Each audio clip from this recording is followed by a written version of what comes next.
Am I a racist? Can you believe it? Someone called me a racist. A particular person his name is Caucasians for Trump, said I'm a racist because he responded to a comment I made on a false prophet channel, and he came back and said, I've seen your channel. You're racist towards President Trump and white Christians. And I laughed to myself because he has a Confederate flag, as his picture with his, screen name. And he's going to call me racist. Because why? Because I don't stand with Trump. Because I call out the prophets that speak highly of him as if he's still coming into office. And here he is. He called me a racist. And by the end of this video, I'm going to show you what else he said. That's going to show you who's the real racist. Because I just laugh at that. That's to be called that because you call out somebody that's a liar. These prophets are liars. These so-called prophets, they said he was coming before the November. They said that he was coming January. They said he was each month after month. And then they start making excuses that we put too much faith in a man and God hasn't blessed us yet because we put too much faith in him and we've got to grow and hold on and it's still going to happen and all of this crazy stuff. But we've called it out on this channel and we'll continue to call out. And look at some of these people right here. Look at some of these people that I'm going to show you now. And these are just some of the people I've focused in on over the last couple of years that I've talked about. Does it look like all white people to you? Does it look like all so-called white Christians? There's a mix in there. Because guess what? Though you got a strong evangelical movement that, they might be a large majority white, but you know what? There's a whole lot of deceived people everywhere that are following these false teachers. And this guy, you want to know what racism is? I don't know. I can't remember if I told the story. I think I told it about my brother, but I'm going into a little more detail. My brother, he married outside of his race. And married a white woman there, and nothing wrong with that. Love is love as far as I'm concerned. Marry who you want to marry. I don't have a problem with it. But her family had a problem with it. And it was one of the worst weddings I've ever been to, because you want to talk about her father was red the whole time.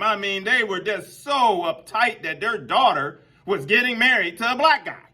And what was made it even worse was that she already had a kid, a son from a prior relationship with a black guy. So this is her second time around, and now she's getting married and all of this stuff. And boy, they were hot.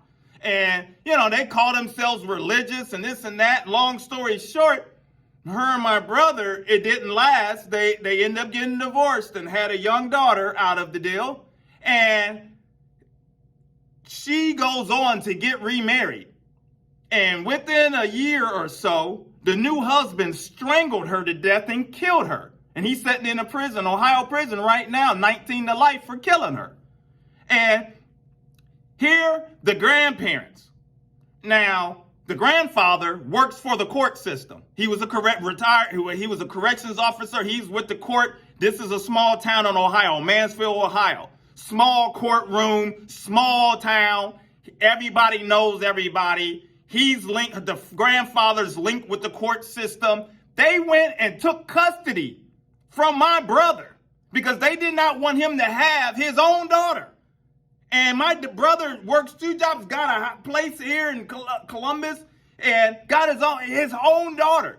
And the step-grandmother was leading the charge. The step-grandmother. She's the step-grandmother because the grandfather, his wife died, and he remarried. And she's the step-grandmother. And she's leading the charge, and yet she goes to church, and they all go to church and act holy. And even my wife had met her, and, she comes across so nice, this or that. But then when my wife and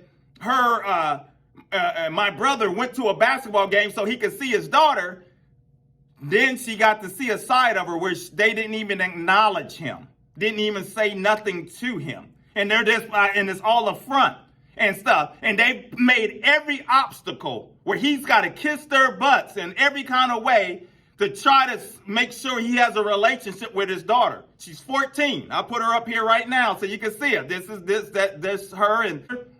And she's 14, and I told them, you got 4 years to go until she's 18. I mean, they wanted her so they can get the death benefit, Social Security death benefit, just like for the brother. There's a victim of crime fund that's got some money that's going to be in there that she gets 18, and they took half of the brother's money somehow. And I mean, but it's all about greed and money, and most of all, racism. You want to talk about racism? It's people like that. These, go into church faking like they so holy and loving and kind, but they got hate in their heart. And you wonder why people don't want to come and get involved with the church. You wonder why people don't want to get involved with Christianity. Because you got hateful people running around out here, call themselves, followers of Christ, and ain't doing nothing but dimming the light on the church, dimming the light on Christ's name and shaming him. And it's a daggone shame, because here we got this guy, Caucasian for Trump, going to call me a racist.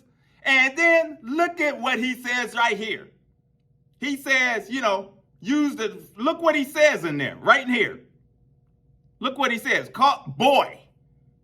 Now, if you don't understand when the terminology boy coming from, for some of you, you know where I'm going, and I'm not trying to make this like going too deep into making a racial divide type thing, because I'm not like that.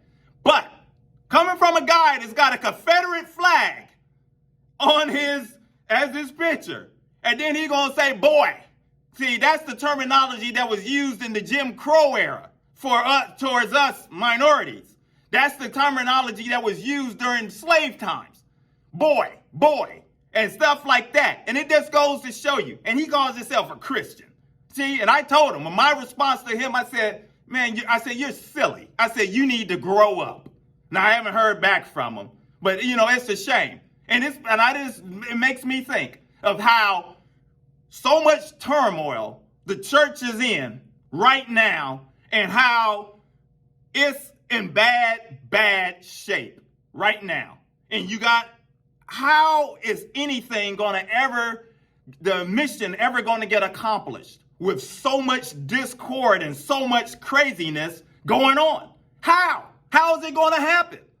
I just don't get it. You get these people, they're telling you about this great, revivals that are going to happen and all of these great things. No, it's getting worse by the moment. There's so much dysfunction within the church. So much, you talk about, this pandemic has been crazy.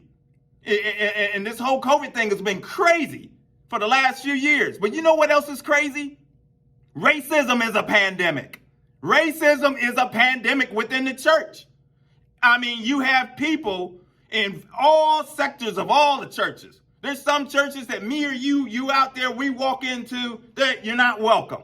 You're going to look crazy. And it doesn't matter, whatever. I've been to black church. I'm black. I've been to black churches where they look at me like I'm crazy. Like, what are you doing here? And rude. And there's a pastor, God bless his soul. He died. One of my favorite preachers. I talked about him before, Charles E. Booth, Dr. Booth. And one of the things he said one time during one of the services, he said, church folks are some of the meanest people I know. Church folks are some of the most hateful people I know.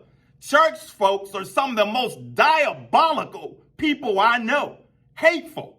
And it's the truth. A lot of hate. And that's what these teachers and these fake preachers and everyone out here, a lot of them, they're preaching messages of hate because they can't get their way. They can't still get over the fact that Trump lost. So they're going to carry that hate to their grave and take patriotism and put it to the forefront and say, you know what, I got to have this patriotism. And it doesn't even matter if it's just the truth that my candidate lost or that this is happening. I mean, it's the truth. Move on and quit worrying about focusing on a person. That's what drives me nuts, is that it's almost like this. It's almost like this. You get married. People want to be married. And they say, well, is my soulmate out there, or is there only one person out there for me? And there's billions within, there's so many people out there. There's not just one person out of, like a needle in a haystack. There's choices. Marriage is free will. There's plenty of people out there that could be for you. So don't let somebody try to tell you, if you're in the dating scene, that there's only, you got to find that one soulmate. No, there's people. You just make the right choice, and there's different ways to go about it on picking the right partner. But, these fake preachers and messengers out here, they act like, and the followers, they act like there's nobody else that has standards and morals, and that they care about their country, and that they can do the job. They act like there's nobody else out of all of these millions and billions of people, millions in America, because we'll keep it here in America. But out of all of the people, there's nobody else. You mean God can't raise up somebody else? He's already risen them up. We just don't know who it is. There's always somebody, a ram in the bush.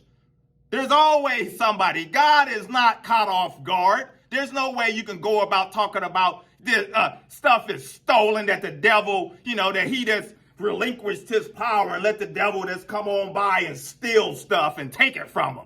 It don't work like that. God is all powerful. And that's a great thing about God, because God is on our side, and I love him. You love him. We're going to continue to love him. We're going to continue to punch Satan right in between the chops. If you're new, consider subscribing, coming along for the journey. Hit like, because we're going to continue to give God glory. Until the next video, my friends, take care. God bless.